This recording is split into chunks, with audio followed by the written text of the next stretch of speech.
tahun depan itu diadakan pemilu.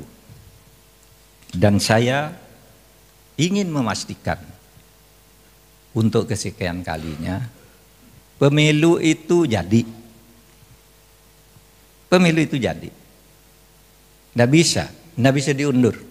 Karena kalau mengundur pemilu itu melanggar konstitusi. Kenapa?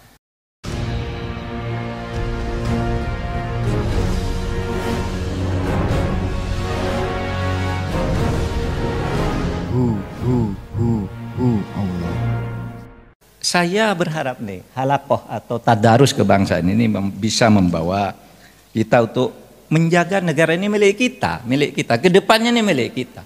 Coba buktinya, mobilitas vertikal, mobilitas sosial vertikal umat Islam bergerak pesat. Coba di tahun 45 pejuang-pejuang yang dari umat Islam tidak dapat apa-apa.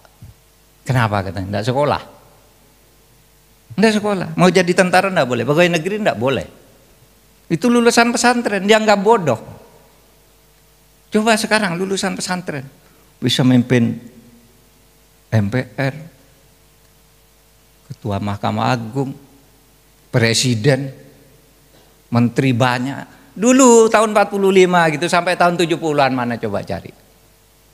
Saudara. Pasti kalaupun Islam ya Islam, tetapi karena menang pemilihan elektoral di misalnya Masyumi atau apa, tapi di kabinet gitu ya Islam yang dari Masyumi dan dari NU gitu. Yang lain lebih banyak ya Islam formal KTP lah. Nah sekarang ngaji semua saudara, ngaji. Saya tidak apa, nanti kalau ada orang wah Mahfud ini karena jadi pejabat sekarang muji-muji, enggak, sejak dulu. Misalnya kalau saya katakan, kalau saya bepergian sama Pak Jokowi ke luar negeri, waktunya sholat itu sholat dia. Meskipun sedang rapat resmi.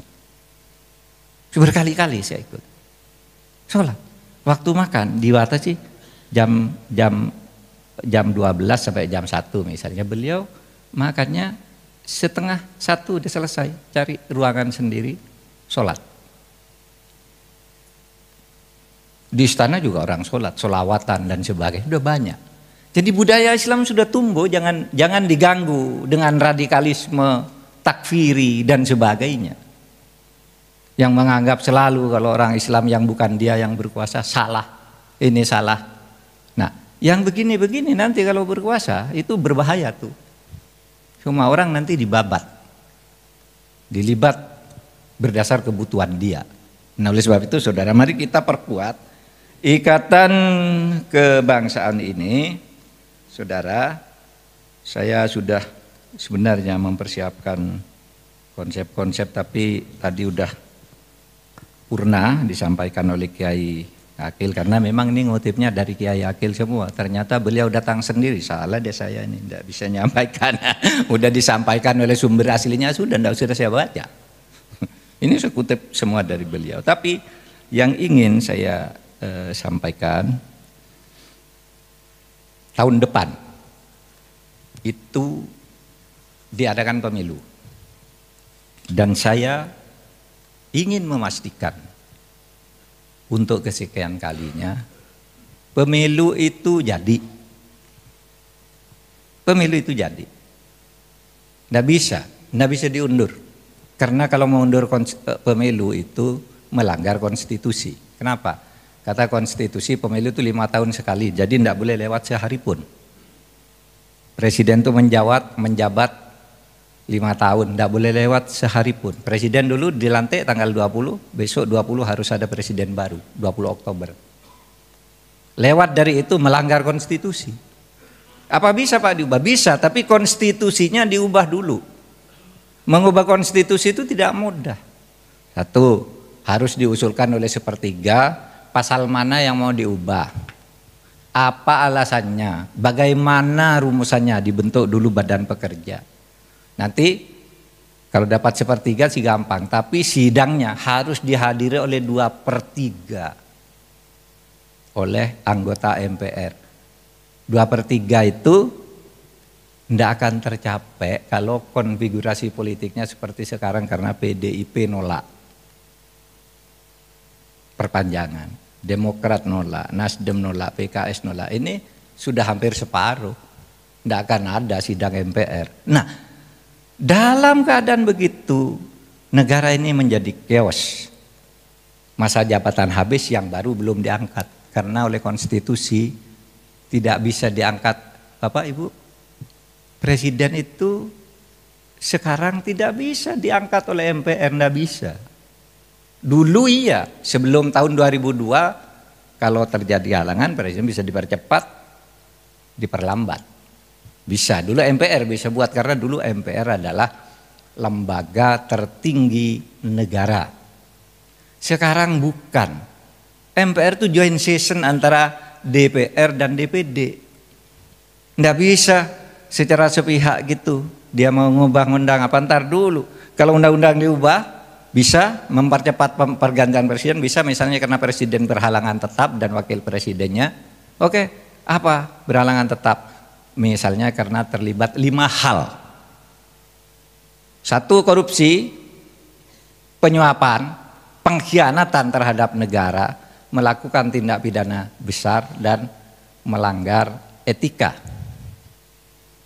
Nah, etika ini harus diatur dengan undang-undang dulu. Tanpa ini presiden tidak bisa diberhentikan. Kalau ada ini, berhentikannya juga lewat DPR. DPR bersidang, bener nggak tuh? Presiden salah, nanti sidangnya lama lagi. Nanti iya salah, bawa ke MK dulu.